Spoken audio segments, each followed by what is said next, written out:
এখানে আলতাফ পারভেজ বলেছেন গণভোটের যে রায় সেটা মেনে নেওয়ার কথা বিএনপির উদ্দেশ্যে বলেছেন, জুলাইয়ের যে আকাঙ্ক্ষা সে কথাটা এসেছে, কিন্তু আমি একটু অ্যাড করতে চাই এখানে with due respect Altaf Parvez.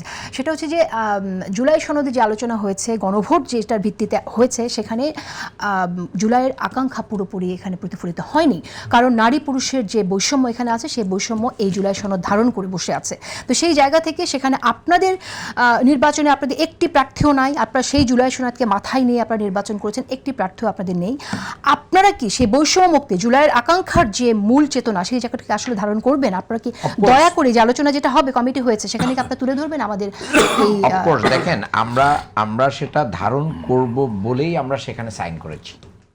এটা আমরা ম্যান্ডেট দিয়েছি, সেখানে আমরা ওয়াদা করেছি, আমরা প্রতিশ্রুতি দিয়েছি, সো দ্যাট এই ব্যাপারে যখন সময় আসবে নেক্সট ইলেকশন যখন নতুন করে যেটা জুলাই সনদে যেটা আছে 5% সেটা না, যেটা নারী সংগঠনদের কাছ থেকে নারীদের নেতৃত্বে নারী কমিশনের যতগুলো ডিসিশন এবং নারী কমিশনের আমরা কিন্তু একমত না।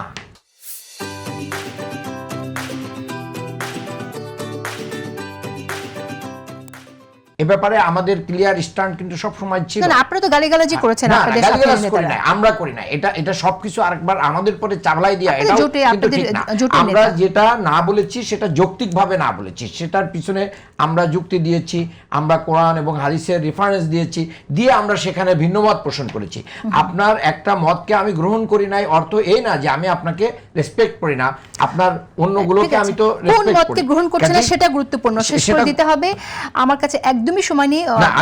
আমি আমাকে দুইটা কথা বলতে দিতে হবে, 30 সেকেন্ডস। আমি 30 সেকেন্ডসেই বলতে চাই।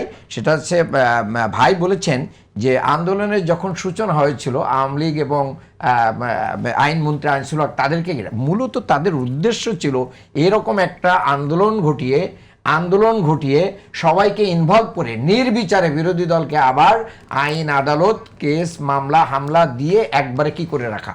কিন্তু এটা তো আল্লাহর পরিকল্পনা ভিন্ন ছিল, যার কারণে এই ইয়েটা কি হয়েছে, ভিন্নভাবে হয়েছে। আর আওয়ামী লীগের অনেকেই কিন্তু শেষ দিকে এসে কিন্তু জুলাইয়ের এই অভ্যুত্থানের এবং পক্ষে ছিল, এবং শেখ হাসিনা এবং তাদের ধন্যবাদ। আপনাকে আমার কাছে সময় নিয়ে শেষ করে দিতে হবে। আলতাফ পারভেজ, আপনি সংক্ষেপে একদম একটু এক লাইনে একটু অ্যাড করবেন কিনা? আমি এটা বলিনি যে গণ আন্দোলনে 24 আন্দোলনে বিএনপি জামাত এদের ভূমিকা ছিল না, অনেক কর্মীরই ভূমিকা ছিল।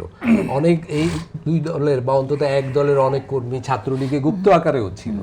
কিন্তু আমি যেটা বলতে চাই যে দেখুন, এই যে নেপালে গণ অভ্যুত্থান হলো, 15 জনের মন্ত্রিসভায় 5 জনই নারী। আমাদের এখানে আপনারা দুই দলের গুরুত্বপূর্ণ নেতা, আপনারা বলছেন যে সবাই ছিল আন্দোলনে, অথচ মেয়েদের আপনারা মনোনয়নই দিলেন না। আমাদের জাতীয় সংসদে নারী সদস্য 7 জন, বিএনপি দিয়েছে, জামাত ইসলাম মনোনয়ন দিয়েছে কম, না তাইলে ওই শেষ করে দিতে হচ্ছে। পরিবর্তনটা ধারণ করলেন কোথায়? আপনারা তো মনোনয়ন আশা করব বেস্ট অপশন আমাদের মনে করেন 3 জন, আরো বেশি আমরা প্রত্যাশা করেছিলাম, আরো বেশি দেওয়া উচিত ছিল।